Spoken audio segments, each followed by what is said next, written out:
अर्थात 3 अवस्थाएं होती हैं, जवानी, बुढ़ापा और बालकपन। बालकपन तो इनके पिताजी के यहाँ बीत गया, इसकी आपकी कोई जिम्मेदारी नहीं, कैसे रही कैसे नहीं रही। लेकिन जवानी और बुढ़ापा, ये 2 अवस्थाएं आपके यहाँ बीतेंगी, तो इसमें आपको पूरा सहयोग करना है। क्यों? ये आपके अर्धांगिनी हो जाएंगी, आपके वामंग आएंगी।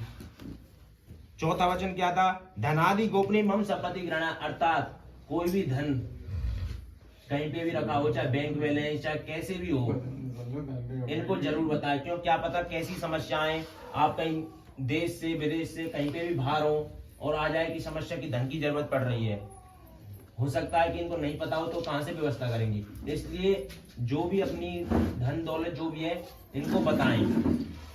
पांचवा वचन क्या था? गवादि पशु क्रय विक्रय एवं संपत्ति ग्रहणात्, अर्थात कोई भी पशु, कोई भी वस्तु क्रय विक्रय करें, खरीदें या बेचें, तो एक बार इनसे जरूर पूछ लें। या मन की करें कोई दिक्कत नहीं है, लेकिन जो घर की लक्ष्मी है उनसे जरूर पूछना चाहिए।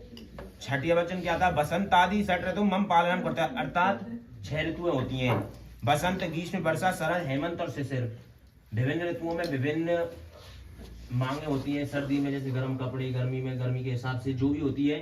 तो जो जवानी और बुढ़ापा है, जो अपना तीसरा वचन था उसमें आया था कि इनकी सेवा करनी है, उसी हिसाब से जो ये 6 ऋतुएं हैं उनके अनुसार आपको इनका पालन करना है।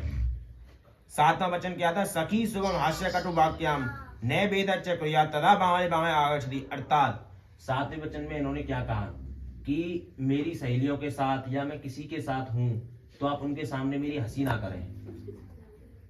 किसी के बहुत से करें आजकल, नीचे ये बैठे, ये ना लारे में चली गई। तो कहीं पे भी हो, घर पे आके इनसे चाहे कुछ भी कह लें, समझा लें, लेकिन उनके सामने ऐसा कुछ नहीं कहें। यदि आप इन 7 वचनों को स्वीकार करते हैं तो मैं आपके वामंग आना स्वीकार करती हूँ, ऐसा पार्वती मैया ने कहा था शिव जी से। ऐसे ही ये आपसे कह रही है। क्या आपको ये वचन स्वीकार है? पूछ ही करो, स्वीकार है, उनको ऑप्शन भी ऑप्शन भी बनाए। हाँ, करो करो। तो अब भोले बाबा काम मांगने वाले, नोटा बटन दबा नोटा दबा दी। 7 वचन तो इन्होंने मांग लिए।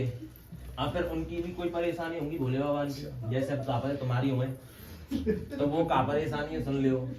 4 वचन उन्होंने भी मांगे, ऐसे ही 4 वचन आप मांग रहे हो। क्या है? उद्धाने मद्यपाने च पिता गृह गमनेन च आज्ञा भंगो न कर्तव्यो गर्वाक्यम चतुष्टकम, अर्थात उद्धाने, कहीं पे भी बाग बगीचे में कहीं भी सुनसान स्थान पर जाओ तो अकेली ना जाए, किसी को साथ लेके जाए, अनुमति लेके जाए।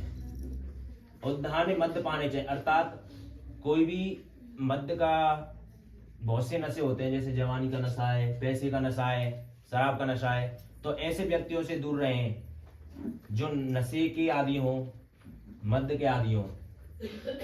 उद्धाने मद्यपाने च पिता गृह गमनेन च, अर्थात पिता के घर बिना आज्ञा के नहीं जाना चाहिए।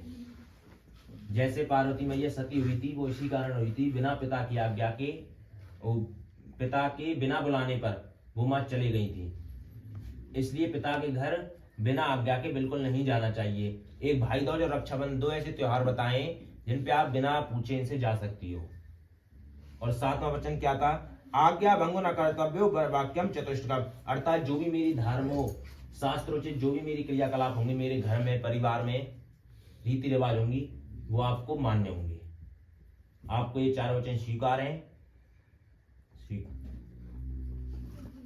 सिंदूर